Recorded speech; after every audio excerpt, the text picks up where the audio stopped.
Salam Bapak Ibu Saudara-saudari yang terkasih dalam Yesus Kristus. Salam kasih damai dan sejahtera.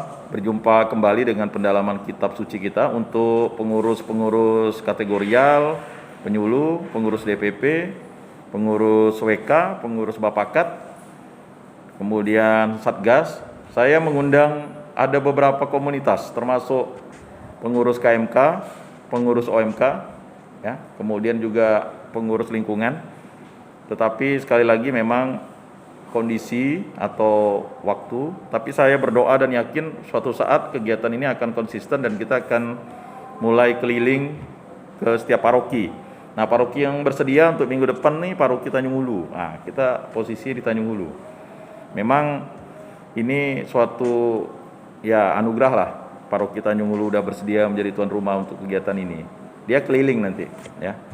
Kebetulan untuk putaran ke-9 ini ya, ini masih di BMJ. Nah, sekarang untuk minggu depan ke Tanjung Hulu. Ya, mudah-mudahan setelah itu minggu depan Sisilia ya. Pak Aris enak kok, kan kawan saya semua sekretarisnya sekarang tuh, jadi saya kontak aja. Baik, mari kita memulai kegiatan ini dengan doa. Kita mulai dengan doa malaikat Allah. Dalam nama Bapa dan Putra dan Roh Kudus, amin. Maria diberi kabar oleh malaikat Tuhan, maka ia mengandung dari Roh Kudus. Salam Maria, penuh rahmat, Tuhan sertamu. Terpujilah engkau di antara wanita, dan terpujilah buah tubuhmu Yesus. Santa Maria Bunda Allah, doakanlah kami yang berdosa ini sekarang dan waktu kami mati. Amin. Aku ini hamba Tuhan, terjadilah padaku menurut perkataanmu. Salam Maria, penuh rahmat, Tuhan sertamu. Terpujilah engkau di antara wanita, dan terpujilah buah tubuhmu Yesus. Santa Maria Bunda Allah, doakanlah kami yang berdosa ini sekarang dan waktu kami mati. Amin.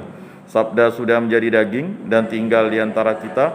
Salam Maria, penuh rahmat, Tuhan sertamu. Terpujilah engkau di antara wanita, dan terpujilah buah tubuhmu Yesus. Santa Maria Bunda Allah, doakanlah kami yang berdosa ini sekarang dan waktu kami mati. Amin. Doakanlah kami ya Santa Bunda Allah, supaya pantaslah kami menikmati janji Kristus. Marilah kita berdoa. Ya Tuhan, karena kabar malaikat kami mengetahui bahwa Yesus Kristus Putramu menjadi manusia. Kami mohon curahkanlah rahmat-Mu ke dalam hati kami, supaya berkat sengsara dan salibnya kami dibawa kepada kebangkitan yang mulia oleh Kristus Tuhan kami. Amin. Ya Allah Bapa yang bertata dalam surga, kami mengucap syukur dan terima kasih atas karya agung-Mu, maka kami dipertemukan pada hari ini, sehingga kami dapat mendengarkan firman dan sabda-Mu dalam surat Rasul Paulus yang akan kami dalami. Bapa yang bertata dalam surga, berkatilah saudara-saudari kami semua, agar kami yang melayani Kristus dengan firman dan sabda dapat mengungkapkan semua iman yang telah kami dengarkan daripadamu, agar kami dapat membimbing saudara-saudari kami untuk tetap setia kepadamu, kepada Allah Tritunggal Maha Kudus. Semua doa ini kami serahkan dengan perantaraan Tuhan kami Yesus Kristus yang hidup dan beraja kini dan sepanjang segala masa.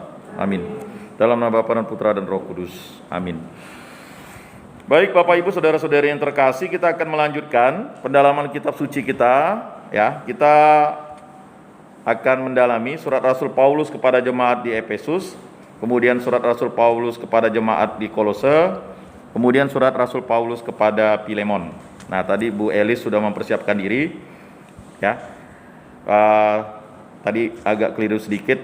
Saya pikir Titus, tidak. Ada 3 surat. Nanti mungkin kalau waktunya sempat kita lanjut ke 1 Timotius, Titus dan 2 Timotius. Cuman untuk mendalami surat Rasul Paulus ini sekali lagi ada tips dan triknya. Yang pertama, kita harus wajib membaca Injil Matius, Markus, Lukas, dan Yohanes, kemudian kisah para rasul. Karena apa? Surat Rasul Paulus ini ada kaitan erat dengan kisah para rasul.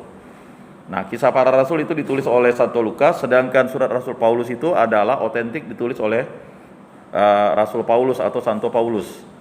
Nah, surat Rasul Paulus ini kan luar biasa. Surat Rasul Paulus ini merupakan surat di mana dia menegaskan kembali bagaimana kekuatan iman dalam Kristus Yesus itu. Dialah yang harus kita sembah dan kita muliakan. Dan dialah anak domba Allah itu yang menghapus dosa dunia, dan dialah Roh Kudus yang membimbing kita untuk menjadi pribadi yang baik dan benar di depan Allah, dan kita bisa sampai ke hadapan Allah karena Yesus Kristus Sang Mesias, Sang Juru Selamat, ya. Dialah Immanuel itu. Bapak Ibu Saudara-saudari yang terkasih, mari kita dalami, ya. Yang pertama adalah kita masuk ke surat kepada jemaat di Efesus. Nah, surat kepada jemaat di Efesus, kemudian kepada jemaat di Kolose dan kepada Filemon ternyata sebuah kelompok tersendiri. Jadi 3 surat ini kelompok tersendiri ya.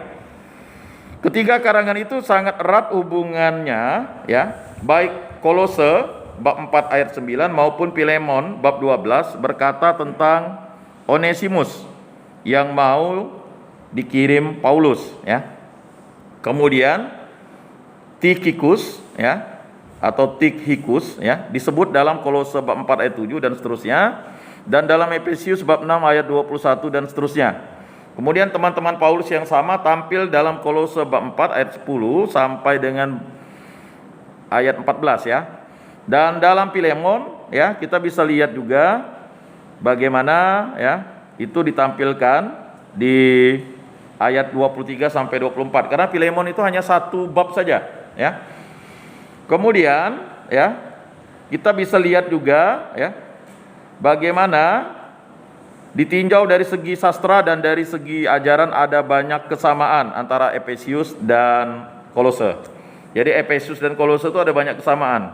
Kemudian Paulus masih di penjara. Artinya waktu surat ini ditulis Paulus itu masih di penjara. Mengapa? Karena dia ditulis pada tahun 61 sampai 63 sesudah Masehi ya. Nah, itu yang menyatakan ini kelompok tersendiri ya. Surat kepada jemaat di Efesus, surat kepada jemaat di Kolose, dan surat kepada Filemon. Jadi jangan sampai salah baca ya. Surat kepada jemaat di Filemon salah. Itu kepada orang. Filemon itu nama orang. Surat kepada Filemon atau surat Rasul Paulus kepada Filemon. Sedangkan Efesius dan Kolose itu adalah nama tempat atau kota. Surat Rasul Paulus kepada jemaat di Efesius dan surat Rasul Paulus kepada jemaat di Kolose. Nah, Bapak Ibu saudara-saudari yang terkasih, ya, Paulus masih di penjara pada saat itu. Kita bisa lihat di Filemon bab 1 ya, ayat 9 dan seterusnya, kemudian ayat 13, kemudian ya kita bisa lihat di situ ayat 23 ya. Atau kita bisa lihat di bab 23 ya, atau ayat 23, lalu Kolose bab 4 ayat 3, kemudian ayat 10, ayat 18 ya. Kemudian Efesius ya, atau Efesus bab 3 ayat 1, bab 4 ayat 1, bab 6 ayat 20. Dan tentu saja di Roma antara tahun 61 dan 63. Dan bukan di Kaisarea atau di Efesus. Jadi ya, Rasul Paulus itu berada di Roma pada saat menulis surat ini. Dia di penjara ya. Nah, bukan di Kaisarea ya, atau di Efesus. Kalau di Kaisarea, sukar menerangkan bahwa Markus dan Onesimus ada pada Paulus. Sedangkan tentang kehadiran Lukas di Efesius bersama Paulus tidak ada berita apapun. Kecuali itu perbedaan gaya bahasa bersama Paulus, tidak ada berita apapun ya. Kecuali itu perbedaan gaya bahasa ya. Dan kemajuan dalam ajaran mengandaikan jangka waktu cukup lama antara ya surat-surat besar. Jadi ada surat-surat besar, surat Rasul Paulus itu yaitu Korintus, Galatia, dan Roma. Dan Efesus serta Kolose. Nah, dalam jangka waktu itu timbullah sebuah krisis.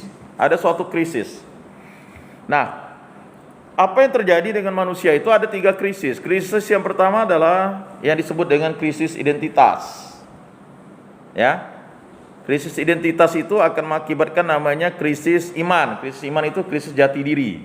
Atau dibalik, krisis jati diri, krisis iman, dan krisis identitas. Nah, ini bisa dibolak-balik ya. Tetapi biasanya yang di tengah-tengah itu krisis iman. Kalau Bapak Ibu sudah krisis identitas, ya biasanya nanti larinya ke krisis iman dan krisis jati diri. Apa beda identitas dengan jati diri? Identitas itu ya sifatnya memang personal, sedangkan jati diri itu sifatnya komunal. Ya, misalnya jati diri orang Kristen, ya, sedangkan identitas itu pribadi. Misalnya jati diri orang Katolik itu bagaimana? Ya, nah itu menyangkut tentang iman pasti. Orang pasti agak sulitlah membedakan antara identitas, kemudian ya, jati diri dan iman kan? Pasti kita ditanya, kamu orang apa? Kita bisa jawab identitas kita, wah mungkin orang Dayak, orang Jawa, orang Tionghoa, ya. Tetapi kalau di zaman sekarang pasti sudah jelas, ya. Kalau berbicara tentang jati diri kita sebagai orang Kristen, pasti kita langsung menyebut iman kita. Nah, ini terjadi pada zaman Rasul Paulus ini, terjadi yang namanya 3 krisis. Nah, krisis itu membuat, ya, baik identitas orang-orang Kristen, ya, yang sedang mengalami penganiayaan, ya. Kita tahu apa yang dilakukan oleh Nero. Nero itu sangat kejam, ya. Dia bahkan menjadikan orang Kristen itu obor hidup. Jadi obor hidup itu dinyalakan di jalan-jalan Roma waktu itu, ya. Jadi orang Kristen itu ya tidak dibunuh, tetapi darahnya dicurahkan, kemudian ya untuk bisa menjadi obor itu badannya itu dibakar hidup-hidup ya. Nah, supaya ya orang Kristen jerak untuk mengimani Yesus Kristus. Nah, itu. Tetapi penganiayaan itu justru mendatangkan yang namanya kemuliaan. Nah, jadi Nero, ya, Kaisar Nero itu, ya, dialah yang memerintahkan Paulus untuk dipenggal kepalanya. Karena Paulus itu orang Roma. Tetapi ingat, Paulus itu dibebaskan. Pada saat penjara pertama, dia dibebaskan murni. Tetapi karena Nero, akhirnya dia ditangkap kembali dan dipenjarakan. Kemudian dia dihukum pancung dan darahnya dicurahkan di jalan di Roma.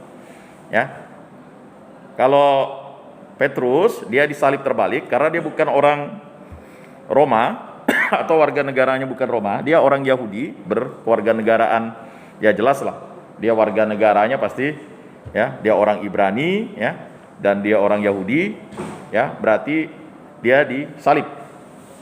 Jadi itu yang harus kita pahami, mengapa Paulus itu dipenggal, sama seperti Yohanes Pembaptis dipenggal karena dia orang Yahudi, hukumannya adalah pancung. Kalau salib itu adalah, ya, hukuman yang paling keji untuk orang asing. Jadi kalau orang Romawi menyalibkan para kriminal yang merugikan bangsa Romawi, ya. Jadi Yesus itu mengapa disalib, ya? Karena dia bukan orang Romawi, maka dia harus menerima hukuman salib, ya. Kalau dia dihukum oleh orang Yahudi, dia dipenggal, sama seperti Yohanes Pembaptis, ya, dipenggal atau dirajam pakai batu. Nah, itu ada sesuatu seperti Stefanus, ya. Paulus lah yang mengakui bahwa dia merekomendasikan Stefanus itu dirajam menggunakan batu, ya, sampai mati, ya. Nah, kita ingat Yesus hampir didorong dan hampir dilempari pakai batu, ya. Tetapi ya, tiba-tiba orang itu tersentak kaget dan Yesus lewat saja. Ya, karena mungkin dia sadar bahwa Yesus tidak salah. Nah, itu yang harus dipahami.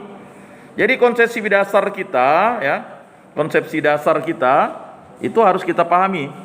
Nah, Bapak Ibu saudara-saudari yang terkasih dalam Yesus Kristus, ya, ini adalah sesuatu yang sukar diterima, ya. Nah, mengapa itu penting, ya? Kita harus tahu.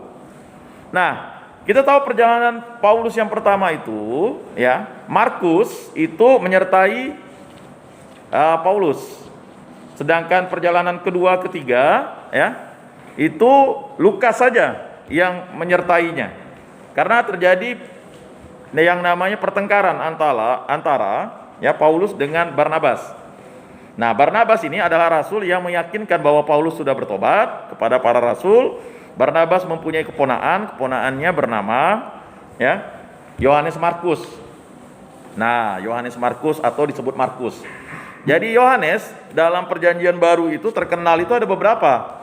Ada Yohanes murid kesayangan Yesus atau saudaranya Yakobus, ya. Kemudian yang kedua ada Yohanes, sebenarnya bukan yang kedua, yang pertama adalah Yohanes sepupunya Yesus, anak dari Elisabet, anak dari Imam Zakaria, itu Yohanes Pembaptis disebutnya. Kemudian selanjutnya ada yang disebut dengan, ya, Rasul Yohanes atau murid Yesus, ya. Kemudian ada yang disebut dengan Yohanes Markus. Hanya ditulis Markus saja, si penulis Injil. Dialah muridnya Petrus. Dulu muridnya Paulus, tetapi karena pertengkarannya, karena Markus ini kurang disiplin, ya, ngeyel lah. Jadi akhirnya justru Markus, ya, karena dia mengenal Petrus dan Petrus mengangkatnya sebagai murid. Tetapi kita tahu bahwa Markus juga adalah murid Yesus.